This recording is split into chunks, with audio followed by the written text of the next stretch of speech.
नमस्कार दोस्तों, स्वागत है आप लोगों को लाली यूट्यूब चैनल में। क्या आप लोग जानते हैं कि मंदिर जाते समय घंटी क्यों बजाई जाती है? मंदिर जाते समय घंटी बजाते हैं कि आते समय घंटी बजाते हैं? घंटी का बहुत बड़ा रहस्य मैं आप लोगों के साथ शेयर करने जा रही हूँ, इसीलिए बने रहिएगा इस छोटी सी वीडियो में। वीडियो को स्किप मत करिएगा, वरना पूरी जानकारी नहीं जान पाइएगा। अगर आप लोग अपने घर से जस्ट जाकर के मंदिर में प्रवेश करने वाले होते हैं तो आप लोगों को घंटी अवश्य बजानी चाहिए। कितनी बार बजानी चाहिए मैं आप लोगों को इस वीडियो में बताऊंगी।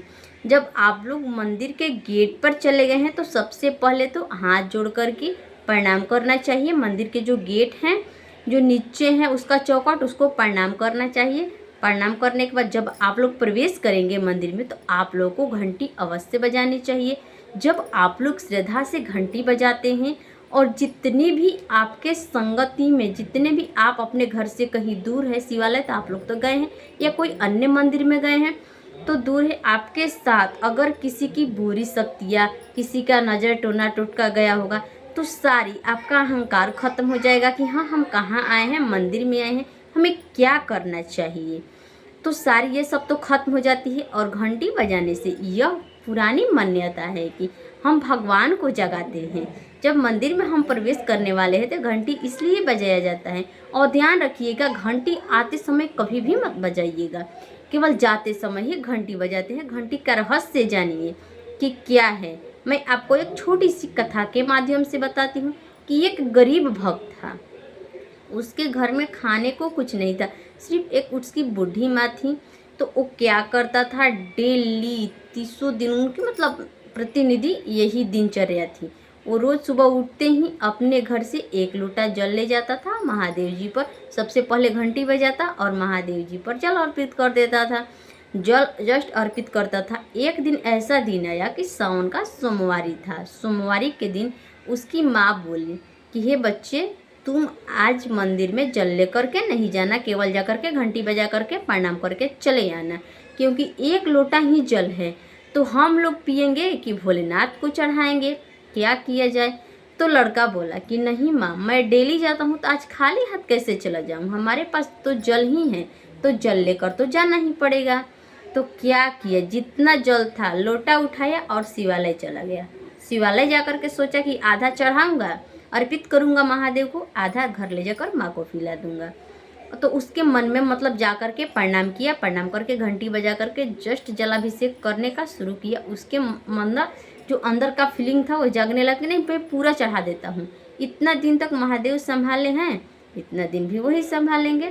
तो क्या किया, पूरा ही लोटे का जल महादेव जी पर अर्पित कर दिया और हाथ जोड़ करके अपनी आंखें बंद करके महादेव से प्रार्थना करने लगा कि हे महादेव, मैं क्या करूं, इतना दिन आप संभाले हैं तो फिर आप ही संभालिएगा। क्या करना है, केवल मुझे इतना वरदान दीजिए कि जो मेरी घर में मेरी माँ है, मैं उनको कभी प्यासा न रखूं। आप इतना कृपा बनाए कि मेरी माँ कभी प्यासी न रहे, सिर्फ इतना ही मेरा विश पूरा कर दीजिए। और प्रणाम करके सीधे घर चला आया। घर जब आया लड़का तो देखा कि घर के पास में ही एक मटका रखा हुआ है और एक मटका पानी है और वहीं वृद्ध व्यक्ति खड़ा है। तो बोला कि हे बच्चे आओ, ये मटका तुम्हारे लिए है, तुम अपने घर ले जाओ, अपने माँ को पानी पिला देना। तुम्हारी माँ एक समय में मेरी बहुत ही मदद की थी, इसीलिए मैं तुम लोगों के लिए पानी लाया हूँ। तो इतना बात सुनकर डायरेक्ट जाकर पानी लेकर के बच्चा गया, अपनी माँ के गले लग गया कि माँ आप बहुत अच्छी हैं, देखिए किसी का पहले मदद की है तो वो व्यक्ति आकर के हमारी मदद करके गया है। तो उसकी माँ बोली कि मैं किसकी याद करने लगी कि मैं किसकी मतलब जो भलाई की हूँ, किसकी मदद की हूँ, सोच रही थी। अचानक मतलब सब ठीक था, अचानक क्या हुआ कि जब रात में वो लोग गहरी नींद में सोए थे तो महादेव ने उनके सपने में आए और बोले कि पुत्र तुम चिंता मत करो, तुमको केवल एक लोटा जल ही ले जा कर के हमारे शिवलिंग पर अर्पित करना है और जो अपने कार्य है, छोटे छोटे जो कार्य है, अपने खेत में फसल बो, तुम्हारा जो कार्य होगा उसमें तुम सफल करोगे, तुम्हारी मेहनत रंग लाएगी।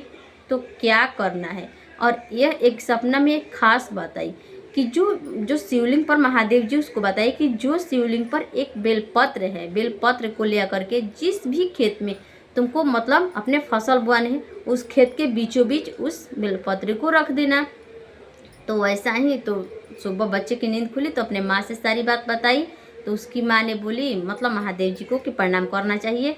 फिर वैसे ही एक लोटा जल लेकर गया और वहाँ से एक बेलपत्र लेकर आया और अपने ही खेत में रख दिया जिसमें वह फसल बो रहा था।